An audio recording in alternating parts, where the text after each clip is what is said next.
વેરાવળના ડાભોર ગામે ડિમોલિશનની કાર્યવાહી ગેરકાયદેસર મકાન અને દુકાન તોડી પડાઈ હતી। સરકારી શાળા નજીક કરાયું હતું દબાણ। દબાણો પર ફરી વળ્યું છે બુલડોઝર। તો જે જગ્યાએ લુખ્ખાઓ અથવા તો અસામાજિક તત્વો દબાણ કરી રહ્યા છે તમામ જગ્યાએ સપાયો જે શરૂ થઈ ચૂક્યો છે।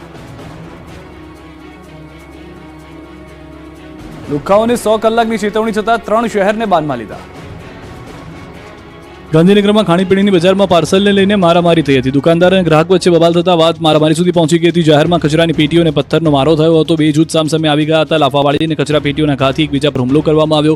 એક વ્યક્તિ પર પથ્થરથી હુમલો કરવામાં આવતા જમીન પર પડી ગયા હતા। આ બબાલના કારણે નાસભાગ મચી ગઈ હતી। તો કચ્છના આદિપુરમાં ચા પી રહેલા બે યુવક પર લાકડી વડે હુમલો કરાયો હતો। આરોપી સામે ગૃહ વિભાગમાં કરેલી અરજીની અદાવત રાખીને ચાની કિટલી પર લાકડી વડે હુમલો કરવામાં આવ્યો હતો। ફરિયાદી અને તેના ભાણેજને ધોકાથી માર મારવામાં આવ્યા હતા। નાસભાગ મચી ગઈ હતી। હુમલામાં એક યુવકને ઈજા પહોંચી હતી। શખ્સે યુવાનને જાનથી મારી નાખવાની ધમકી આપી હતી।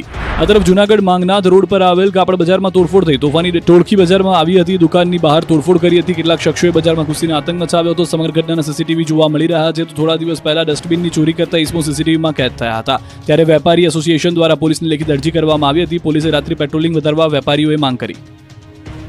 સુરતમાં અસામાજિક તત્વો બેફામ છે। પોલીસની કાર્યવાહી છતાં નથી કોઈ પણ જાતનો ડર। મારપીટ અને દાદાગીરીની ઘટના યથાવત છે। ભેસ્તાન વિસ્તારમાં અસામાજિક તત્વોનો આતંક આપ જોઈ રહ્યા છો। અસામાજિક તત્વો દ્વારા યુવકને માર મારવામાં આવ્યો હતો। સમગ્ર ઘટનાના સીસીટીવી ફૂટેજ પણ જોવા મળ્યા છે। સીસીટીવીના આધારે પોલીસ દ્વારા તપાસ હાથ ધરવામાં આવી છે।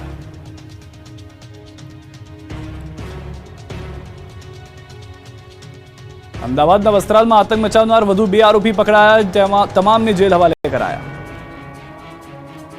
અમદાવાદમાં હોળીના દિવસે બેફામ બનેલા 14 શખ્સોએ વસ્ત્રાલ વિસ્તારને બાનમાં લીધું હતું। દુકાનો વાહનોમાં તોડફોડ કરી હતી। જે મળે તે બધાને રીતસરના માર્યા હતા। જે મામલે પોલીસે 14ની ધરપકડ કરી હતી અને 4 દિવસના રિમાન્ડ મેળવ્યા હતા। આરોપીઓના આજે રિમાન્ડ પૂર્ણ થતા ચુસ્ત પોલીસ બંદોબસ્ત વચ્ચે મેટ્રો કોર્ટમાં રજૂ કરાયા। તમામ આરોપીઓને કોર્ટની અંદર લઈ જવામાં આવ્યા। 13 આરોપીને જ્યુડિશિયલ કસ્ટડીમાં મોકલાયા। બીજી તરફ આતંક મચાવનાર વધુ 2 આરોપી ઝડપાયા। અત્યાર સુધીમાં એક સગીર સહિત 16 આરોપી સકંજામાં આવી ગયા। રવિ તિવારી અને હેમંત ઉર્ફે હેમુ ભાવસારની ધરપકડ કરવામાં આવી। પકડાયેલ બંને આરોપી પૈકી હેમંત ભાવસાર ગેંગના વોન્ટેડ આરોપી પંકજ ભાવસારનો સંબંધી ભાઈ થાય છે। ફરાર આરોપી પંકજ ફોન કરીને હેમંતને બોલાવ્યો હતો। જગ્યા પર આરોપી રવિ તિવારી લાકડી લઈને આવ્યો હતો। આતંક મચાવનાર ગેંગનો મુખ્ય આરોપી પંકજ ભાવસાર હજી વોન્ટેડ છે। પંકજ ભાવસાર અને સંગ્રામસિંહ શિકરવાર વચ્ચે વર્ચસ્વની લડાઈ ચાલતી હોવાનું સામે આવ્યું છે। પકડાયેલ આરોપીની પૂછપરછ કરતા હોળીના દિવસે પંકજે બધાને ફોન કરીને બોલાવ્યા હતા। સંગ્રામ સાથે ફોનમાં માથાકૂટ થઈ હોવાની વાતચીત પંકજે તેના સાગરીતોને કરી હતી। અત્યાર સુધીમાં કુલ 16 આરોપી ધરપકડ થઈ ચૂકી છે। જેમાં પકડાયેલ આરોપી પૈકી 7 આરોપી પર હજી સુધી એક પણ ફરિયાદ દાખલ થઈ નથી। 3 આરોપી સામે દારૂ જુગારની ફરિયાદો અને અન્ય 3 શરીર સંબંધી ગુના નોંધાયેલા છે। ગેંગનો ફરાર મુખ્ય આરોપી પંકજને પકડવા માટે ક્રાઇમ બ્રાન્ચ LCB ઝોન 5 અને સ્થાનિક પોલીસ ટીમ શોધખોળ કરી રહી છે। ફરાર મુખ્ય આરોપી પંકજ વિરુદ્ધ 8 ગુના અને 2 વખત પાસા થઈ ચૂક્યા છે। વડોદરામાં રોડ વચ્ચે ખુરશી નાખી બેસવું નબીરાઓને ભારે પડ્યું। 10 નબીરાઓએ માંગવી પડી માફી। પહેલા રોડ પર રોલા પાડ્યા પછી પોલીસ સ્ટેશનમાં બનવું પડ્યું મરકાર। ટપોરી ગેંગના દ્રશ્યો છે વડોદરાના। શહેરમાં પોલીસનો જાણે કોઈ ખૌફ રહ્યો ન હોય તેવું જણાય છે। 100 કલાકની ચેતવણી છતાં લોકો વધુ ચાકટા બની રહ્યા છે। વડોદરાના દાંડિયા બજાર, અકોટા, સોલાર રૂફટોપ બ્રિજ નીચે ખુરશીઓ ઉપર બેસી જન્મદિવસની ઉજવણી કરવામાં આવી। 10 જેટલા ચાકટા બનેલા યુવાનોનો સરકાર ગ્રુપ લખેલો વિડીયો સોશિયલ મીડિયામાં વાયરલ થયો। દ્રશ્યોમાં જોઈ શકાય છે કે નબીરાઓ બર્થડે ઉજવણી માટે પ્લાસ્ટિકની ખુરશીઓમાં બેઠેલા છે। કોણ અમને ડરાવે એવું એક સોંગ ચાલી રહ્યું છે। રાવપુરા પોલીસે વાયરલ વિડીયોના આધારે લુખ્ખાઓને પકડી લીધા। પોલીસ સ્ટેશન લઈ જતા સરકાર ગ્રુપનું સુરસુર્યું થઈ ગયું। પોલીસે એવા કાયદાનો પાઠ ભણાવ્યો કે ટપોરીઓને તેના સરદારે कान पकड़ी माफी मांगी। मैंने ककोटा ब्रिज पर कुर्सी पे बैठ के वीडियो बनाई थी। इंस्टाग्राम पर अपलोड कर लिया। ऐसी भूल मेरे से नहीं होगा। અમદાવાદમાં થાર ચાલકે મચાવ્યો આતંક। થાર ચડાવી પોલીસને મારી નાખવાનો પ્રયાસ। 100 કલાકમાં ગુંડાઓનું લિસ્ટ તૈયાર કરવા ભલે પોલીસ એક્શનમાં હોય પરંતુ ગુંડાઓને રફતારના રાક્ષસો સુધરવાના મૂડમાં નથી। ગુંડાઓ કઈ રીતે બેફામ બન્યા છે એ જોઈ લો। તોફાની તત્વને પોલીસે થાર હટાવવાનું કહ્યું તો તેને દાદાગીરી કરી।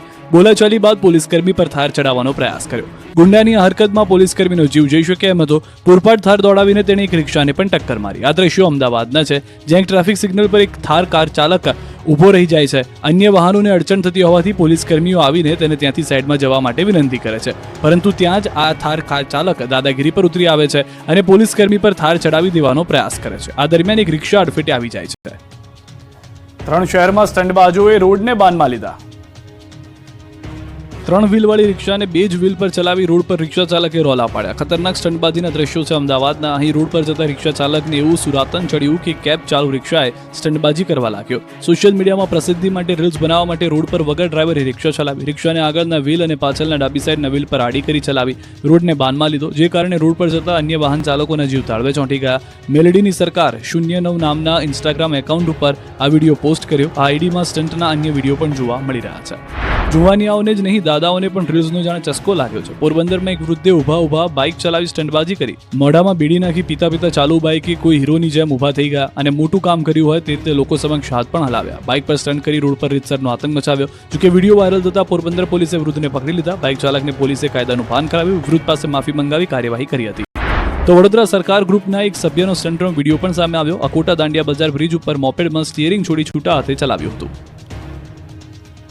જામનગરમાં ખાનગી બસ અને બોલેરો વચ્ચે અકસ્માત. બસ પલટી જતા એકનું મોત, 20ને ઈજા. જામનગર નજીક ચેલાચંગા રોડ પર ગંભીર અકસ્માત સર્જાયો. લાલપુર રોડ પર ચેલા ગામના પાટિયા નજીક ટ્રાવેલ્સની બસ અને બોલેરો વચ્ચે જોરદાર ટક્કર થઈ. બપોરે પૂરપર ઝડપે આવી રહેલી ખાનગી ટ્રાવેલ્સની લક્ઝરી બસ સામેથી આવી રહેલા બોલેરો પિકઅપ વેન સાથે ડિવાઈડર કૂદીને ટકરાઈ ગઈ હતી. બસની ગતિ એટલી વધારે હતી કે બોલેરો પલટી મારી ગઈ હતી, તેમજ લક્ઝરી બસ ટકરાઈને અકસ્માતનો ભોગ બની હતી. જે અકસ્માતમાં બોલેરોના ચાલક મોટા થાવરિયા ગામના જસ્મીન તાળાનું ઘટના સ્થળે જ કરુણ મૃત્યુ નીપજ્યું હતું, જ્યારે બસમાં સવાર 20ને ઈજા પહોંચી હતી. તમામ ઘાયલોને 108 એમ્બ્યુલન્સ મારફતે જામનગરની જીજી હોસ્પિટલ સારવાર માટે ખસેડવામાં આવ્યા. અકસ્માતની જાણ થતાં જ પંચકોશી બી ડિવિઝન પોલીસની ટીમ ઘટના સ્થળે પહોંચી ગઈ હતી. અકસ્માતને કારણે વિસ્તારમાં ટ્રાફિક જામની સ્થિતિ સર્જાઈ હતી, જેને પોલીસે નિયંત્રણમાં લીધી હતી. બીજી તરફ શામળાજીના મેરાવાડા નજીક એસટી બસને અકસ્માત નડ્યો. અમદાવાદ બાંસવાડા બસ નેશનલ હાઈવે રોડની સાઈડમાં ખાબકી હતી, જેથી બસમાં સવાર મુસાફરોના જીવ અદ્ધર થઈ ગયા હતા. સુરતના કામરેજમાં કાર નહેરમાં ખાબકી, ચાલકનો આબાદ બચાવ. સુરતના કામરેજ તાલુકામાં નહેરમાં કાર ખાબકી હતી. વલથાણ ગામ પાસે સુરત તરફ જઈ રહેલી કાર નહેરમાં ખાબકી હતી. કાર ચાલકે સ્ટીયરિંગ પરનો કાબુ ગુમાવતા અકસ્માત સર્જાયો હતો. સદનસીબે નહેરમાં પાણીનું સ્તર ઓછું હોવાથી કાર ચાલક પોતાની જાતે બહાર નીકળી શક્યો હતો. ઘટનાની જાણ થતાં આસપાસના લોકોના ટોળેટોળા ઘટના સ્થળે એકઠા થયા હતા. સ્થાનિક તંત્ર દ્વારા ક્રેન બોલાવીને કારને નહેરમાંથી બહાર કાઢવામાં આવી હતી. અકસ્માતમાં કારને નુકસાન થયું હતું, પરંતુ કોઈ જાનહાની ન થતાં સૌએ રાહતનો શ્વાસ લીધો હતો. ગુજરાતના વિવિધ શહેરોમાં આગે મચાવ્યું તાંડવ.